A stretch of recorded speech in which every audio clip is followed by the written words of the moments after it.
The strange case of Dr. Jekyll and Mr. Hyde. Incident of Dr. Lanyon.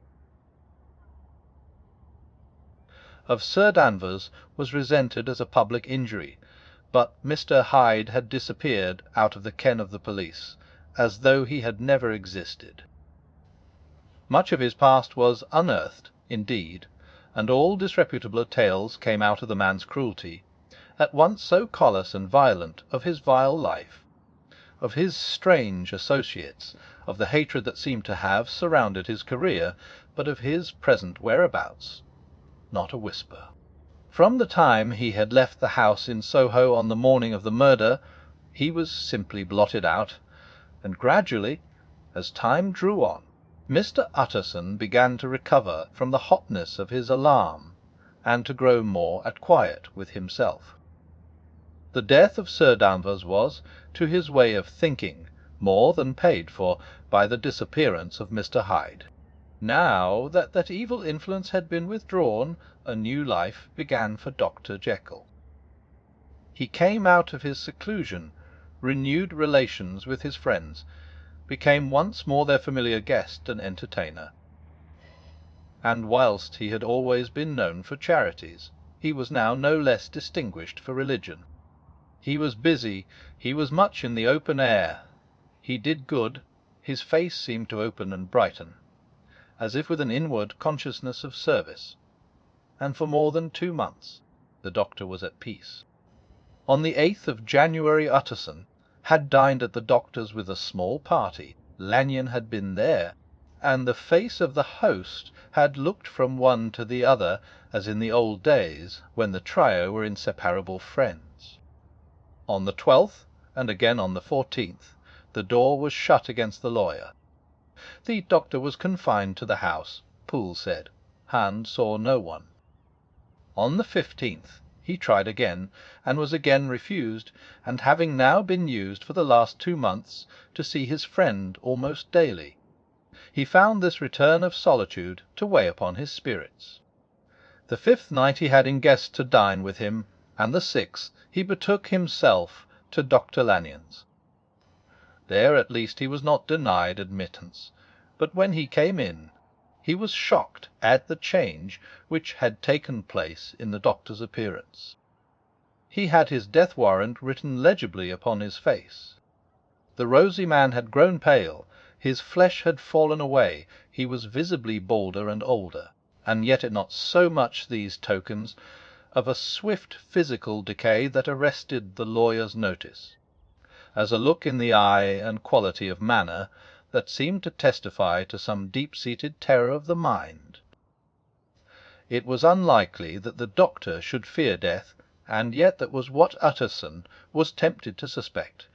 Wes, he thought, he is a doctor, he must know his own state, and that his days are counted, and the knowledge is more than he can bear.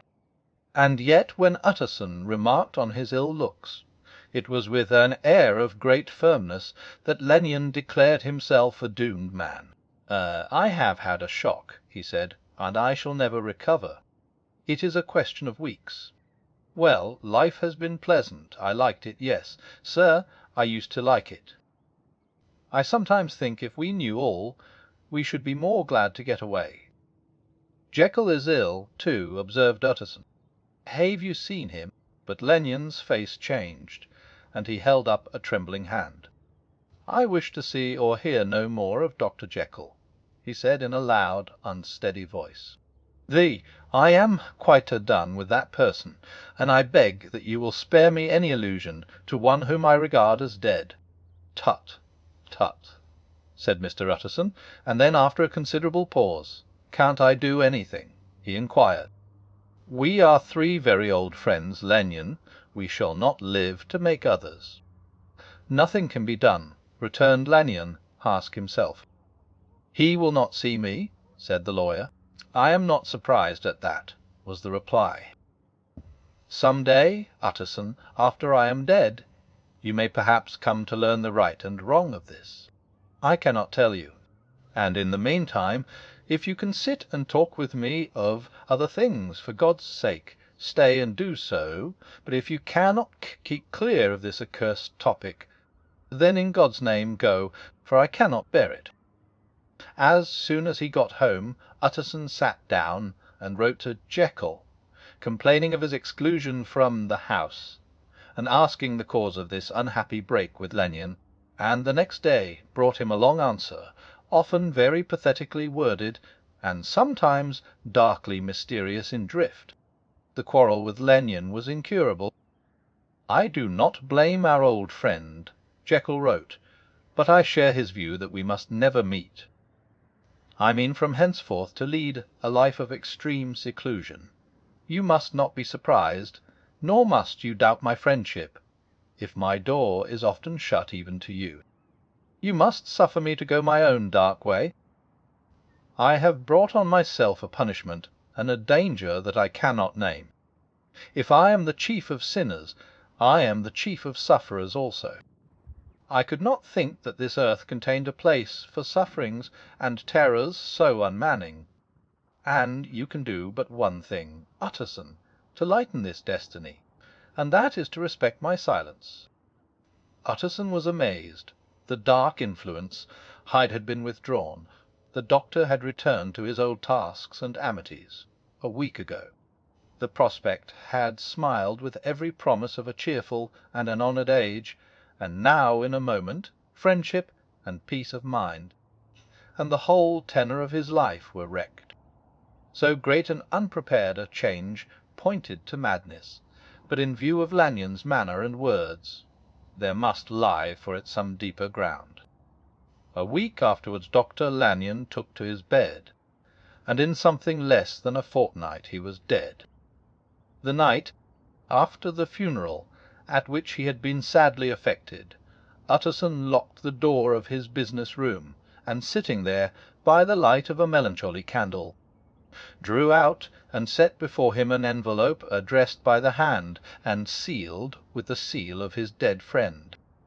Private for the hands of G.J. Utterson alone, and in case of his predecease T.O.B. der Stauide Unaidid, so it was emphatically superscribed, and the lawyer dreaded to behold the contents.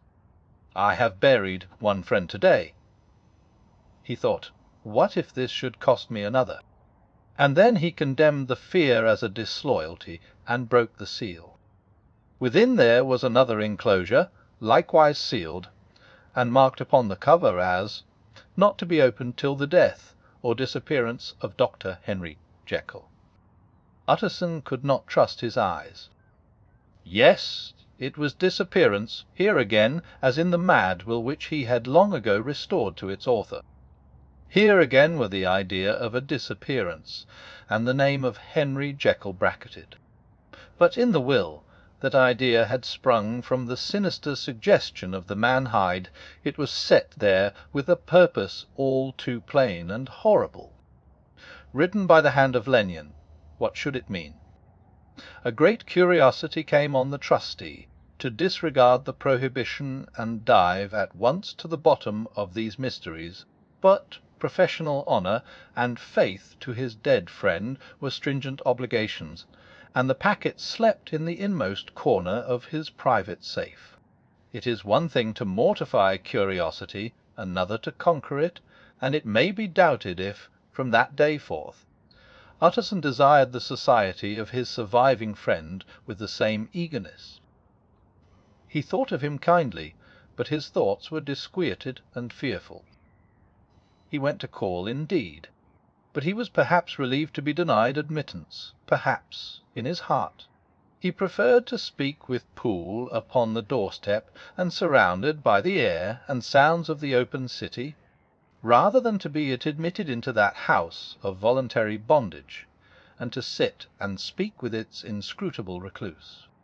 Poole had, indeed, no very pleasant news to communicate. The doctor, it appeared, now more than ever confined himself to the cabinet over the laboratory, where he would sometimes even sleep. He was out of spirits. He had grown very silent. He did not read. It seemed as if he had something on his mind. Utterson became so used to the unvarying character of these reports that he fell off little by little in the frequency of his visits.